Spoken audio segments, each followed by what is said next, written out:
This is the Big O Show. This is the Big O Show.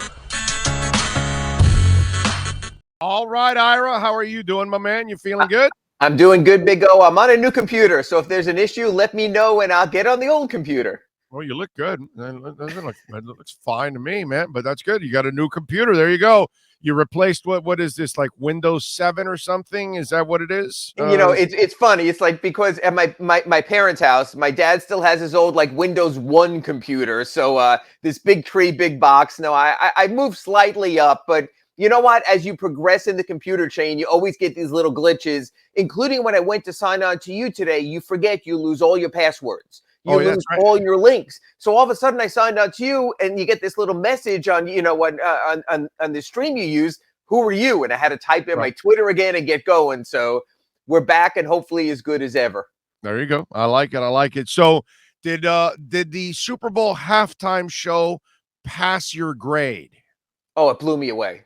It absolutely blew me away from the presentation, from the artists there, which is sort of a little bit more in our wheelhouses. And yet you could tell that probably Roger Goodell was cringing every moment of it. And this was his compromise. This was, I'm going to allow hip hop, but only from the 90s. I'm not going to allow anything more current where I'm going to get words bleeped out. And yet what Dre did and, going back to my roots, I'm a big Marshall Mathers fan, and to see what he did out there, and taking the knee. But those guys are corporate. That's the thing, Ira. Okay, I understand that. I try to explain to people that wardrobe malfunctions. Dude, Snoop and Dre are as corporate as it gets. Dre is a billionaire, but but these guys are above. They're at another level nowadays. They're not thinking about doing stupid stuff like that. But know what? He took the knee.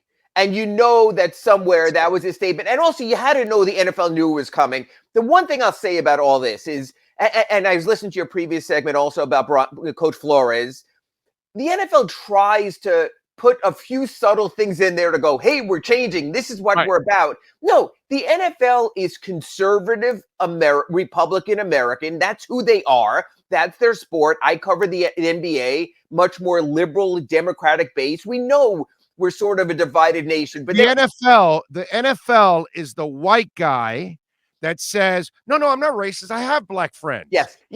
And then rolls them out for the anthem at halftime and says, see, and then goes back to who they are. So you have to, I accept it all for what they are and for what they aren't. And you sort of tongue in cheek it almost like to say or even I'll give you another one. And I don't mean this. I hope I'm not crossing a line here. I got to be a little bit careful in my day job.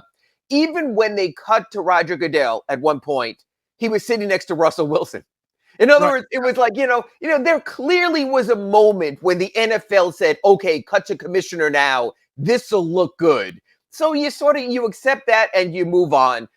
I thought the pregame show and what they did with the coaching situation was terrific. They addressed it. Usually you would expect they would run away and hide from something like that. But this is not the be-all, end-all. This is societal. This is something we have to continue to move toward. It is, I'm not a quota person. I'll never be a quota person.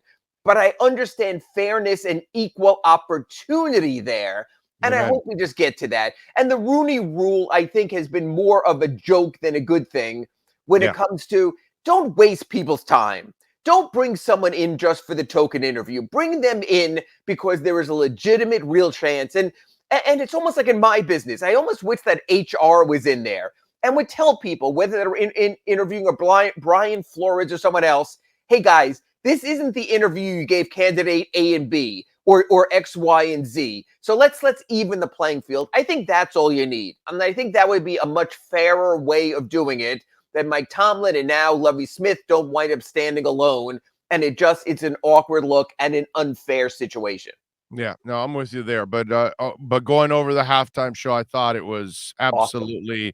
Now, I'm not one that complains about a lot of the halftime shows. I pretty much have liked most of them anyway. So I like all. You know what? That's the thing. That I don't think there's a lot of people that like all genres of music. Correct. So that's the problem. A lot of people like one or two genres. So if you're not in their wheelhouse, that's it. We're done with them. Yeah, but you know what? I like the shows that focus on the music.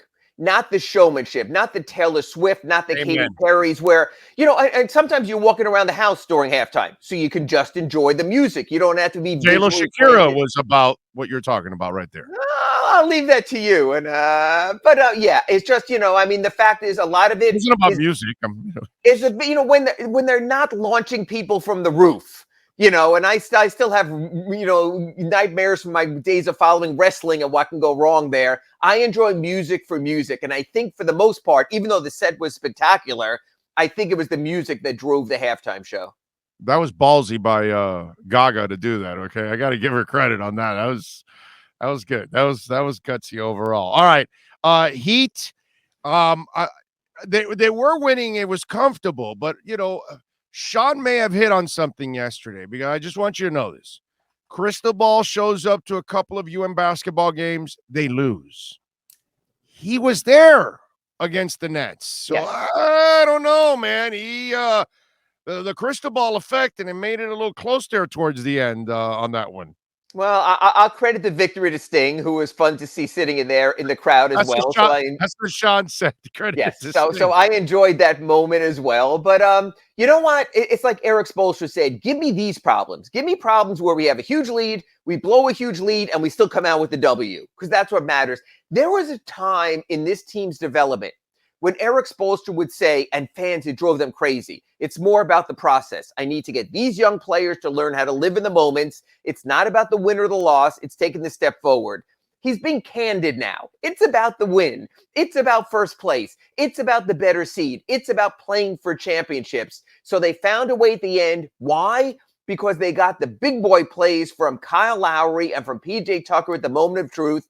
And I think if Caleb Martin was available, it would have been that much easier because there would have been another defender to throw at Kyrie Irving. You and I have spoken all year about the Heat's end game defensive lineups, how you can get Tucker and Bam and Lowry and Jimmy out there and maybe Caleb or Oladipo. So they're still moving toward that. It still showed at a moments of truth. Kyle Lowry, again, don't rate Kyle Lowry by his box score. Rate him by the moments he produces. And that was another, the steal with 3 seconds left. Yeah. And Tucker, the assist while he's falling and he just the slap happy assist. That guy. I mean, that again. And I'm going to be honest here. I was one of the guys when they made the signing. I'm going, wait a minute. He just signed a guy that averages like 4 points a game. What are they thinking? A lot of players, and you see this in all sports. You have to see them to appreciate them. To me, it's like, and you know this when you've been to the Senior Bowl and other places, when you'll come back and you'll tell us, that dude is a great blocking wide receiver. And I'm like, who gives a rat's crap if a receiver can block? And then you realize why. Or you'll tell us that running back can't pick up the blitz. And I'm like, who gives a crap until you see a quarterback smothered? PJ Tucker is the little things. And you can see how the little things can pay big dividends. They have Butler, they have Lowry, they have Adebayo, they have their stars. It's the pieces you put around the stars as well. Yeah, we had another PJ in Brown. Was the same way. Yeah, I mean, the one thing that he can give you. So many things, right? They're all hustle teams. Bruce Bowen, guys like that. Those guys matter. The best of times by the Heat have had those kind of players. Yeah, no, you've got to have those kind of guys, the Grant Longs of the world that are going to sell out for you, Keith Haskins, on an every night basis, because it doesn't really show up in the stat sheet all the time, but their impact is felt all over the damn game every single time. And I think Tucker's become that guy that he's one of those favorites for all of us now at this point, because we respect what he's able to do. They had no Durant in that game, so that was kind of interesting there. Did you sense it was more about complacency for the Miami Heat? I think when you get up by the 20s and you look out in the court and you say, hey, there's only one guy here who could beat us, and that's Kyrie Irving, and he's 1 of 5 from the field, so he's off tonight, so we don't have to worry. And then Kyrie turns into Kyrie in the fourth quarter. You know what? It's interesting, and you speak about this all the time in the NFL. You'll speak about when outside people talk about a guy being a pain in the ass, maybe even Odell Beckham Jr. And then you see in moments of truth when he's at his best, like we saw in the first half of the Super Bowl yesterday, how great of a player he is. That's Kyrie Irving. When you say to yourself, Why did Cleveland put up with that? Why did Boston put up with that? Why did the Nets put up with that? And then you see the fourth quarter and you're going, that's why they put up with that. He's on his own level when he's dialed in, when he's focused, and honestly, based on the season, when he's present. Because he hasn't been present because of the whole, the whole vaccine thing. You can see the kind of talent he is and how valuable he is. Absolutely. Yeah, he also was quoted as like, no, I have no regrets on missing time, missing games, and it's just one of those things. But it's not. I will tell you this: it's not. If Miami is at whole, this is not a team. Yeah, they can lose to the Nets, of course. But I don't fear them as a Heat fan anymore. I do, and I'll tell you why. There's a good chance the Nets might be in play-in or the bottom of the seedings. So the Heat get the number 1 seed, and they could face Brooklyn in the first round. Brooklyn with Ben Simmons, with Kevin Durant, with Kyrie Irving, potentially, if he can come back, with Joe Harris. It's a different team. This is when they played that Knicks team in the playoffs that was injured all year and Sprewell was out, and they came back, and Allen Houston hits the shot, and the Heat are eliminated. One team plays defense, the other one doesn't, my brother. Well, I get what you're saying. Their offensive potential is there, but they have no defensive potential. I disagree with the Big O for this reason. Ben Simmons is one of the top 5 perimeter defenders in the NBA. Kevin Durant is one of the most underrated scoring defenders in the NBA. You put 2 of those guys out there. You put one of the guys on Jimmy. Maybe you put one of the guys on Kyle. It changes the complexion of the game. So I do disagree a little, Big O. Now, here's the bigger question. Yeah, but they don't have a team that defends. Miami has 2 waves of teams that I agree. Offensively and defensively. Let's get back and talk about this in late March and early April. We'll see what Brooklyn can get to. For 2 years, we've waited to see what can the Nets get to.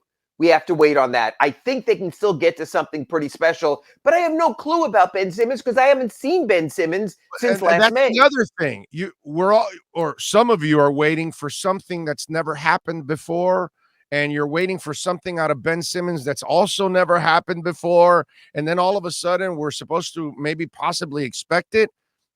I'll wait to when I see it, then I'll believe it. I agree with that, and I have no issue with that. But what I'm telling you is I think it's possible. And I wrote this the other day in one of my Ask Ira's at sunsentinel.com.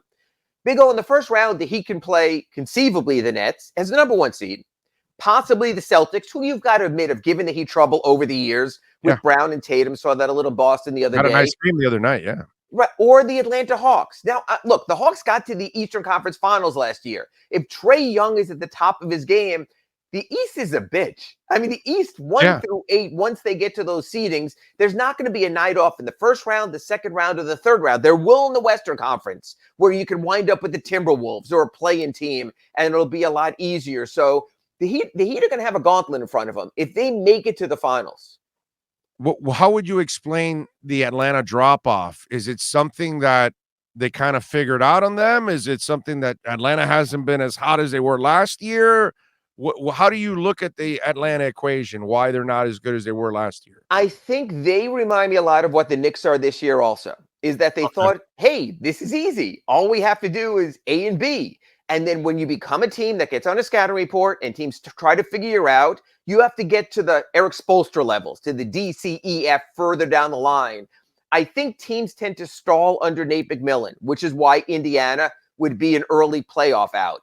I think Tom Thibodeau is a very singular focused guy. This is what I do on offense. This is what I do on defense. And opposing coaches now are saying, oh, good, we know what you do on offense. We know what you do on defense. We can dial into you. That's the next level for any team where they can start to figure it out. That's where, and I wrote this in my Sunday column at the Sun Sentinel, when you have depth of talent and depth of options, the Heat are never the same team on a given night. Some nights it's Jimmy Butler leading them. Right. Lately it's been Bam Adebayo. Some nights it could be Kyle Lowry. Tons of nights this season it's been Tyler Hero. That's the difference. They can come at you in waves, like you mentioned defensively, but offensively, if you say, we're going to shut down this guy, the Heat also have that guy, and that guy. That's the difference with the Heat. Milwaukee's the same way, Big O. They could be a Giannis team, but they can also be a Drew Holiday team. They can also be a Chris Middleton team. That's why when I look at who's going to come out of the East, I think the Heat and the Bucks have more ways to defeat you while still having defensive strength. So I would put them at the top, but I'm telling you, you're going to see a ton of 6 and 7 game series in the first and second round in the Eastern Conference. Yeah, no, I'm with you there. It's just it's weird how the Hawks have just absolutely dropped off, and it's just they're not the same team. But You know what? you're It's almost still like when the right. Heat. And It's the almost like when the Heat figured out Jeremy Lin.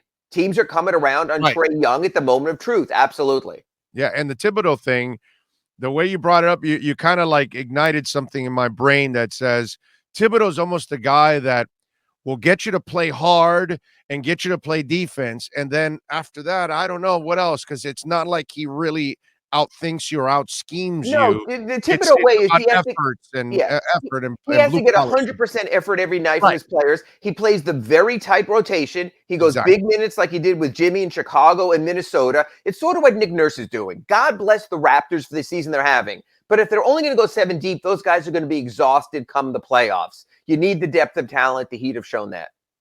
I'm with you there. Let me see.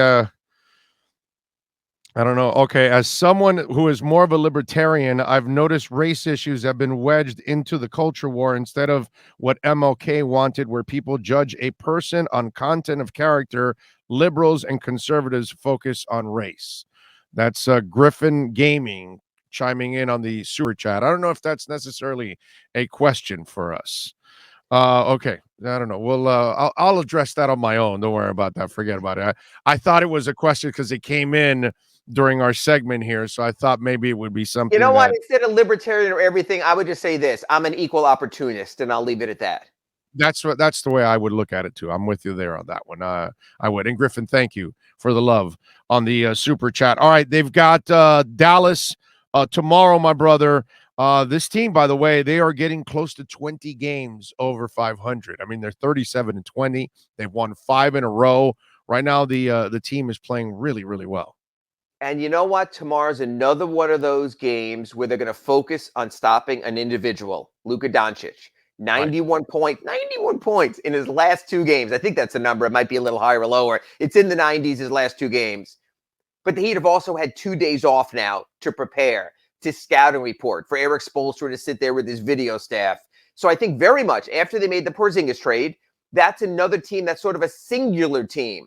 If you can take out, the head of the snake, however you want to refer to it, with Luka tomorrow, you'll be in decent shape. He's having an unbelievable season. Dallas is having an okay-ish season. Tim Hardaway Jr. is still out. We know he's come to American Airlines Arena and FTX Arena and tormented the Heat over the year with his dad's banner and number hanging there in the rafters. So I think control Luka. You can control the Mavericks. The Heat have 2 days to plan for that. They'll have a day off, go to Charlotte just before the All-Star break, sitting in good position. And then like you and I spoke about, I mean, Jimmy wants to go to the All-Star game. God bless him. I love that with an older roster, the guys are going to get significant time off also before they come back a week from Thursday and play the stinking Knicks in New York. So you have that also.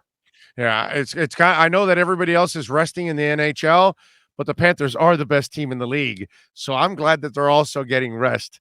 And then the best team in the league gets to, finish off the second half. And Barkov got to the Heat game the other day also in your celebrity list from that game. So it was nice to see also. This time there wasn't Dwayne Wade flying into the stands and hurting any Panthers. So that's good also. Yep, no doubt about that. Follow him on Twitter at Ira Heatbeat. Catch his work there at the South Florida Sun Sentinel, and catch him tomorrow. All right, our Slomin's Inside the Paint show will be tomorrow morning, 9 to 10, normally on Wednesdays, but we had to push it up for travel purposes. Little travel plan. So tomorrow, Slomin's Home Shield Inside the Paint for an hour with Clay at 9. I'll be back on Thursday this week for my second Acura Pembroke Pines report. We will get to sum up the first half of the season, look ahead to the second half of the schedule. So it's an interesting Heat week. We really are going to focus this week, Big O, on resetting and where they're headed next over the second half of the schedule as you and I prepare to broadcast deep into June with Heat games still going on. I hope. Go. Follow him on Twitter at Ira Heatbeat. Ira, as always, thank you, my brother. We'll catch you tomorrow morning. Thank you, Big O. Talk to you then. You got it. There you go. Ira Winderman.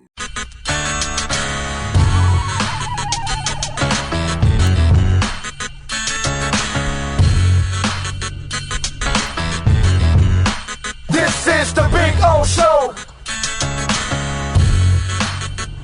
This is the Big O Show.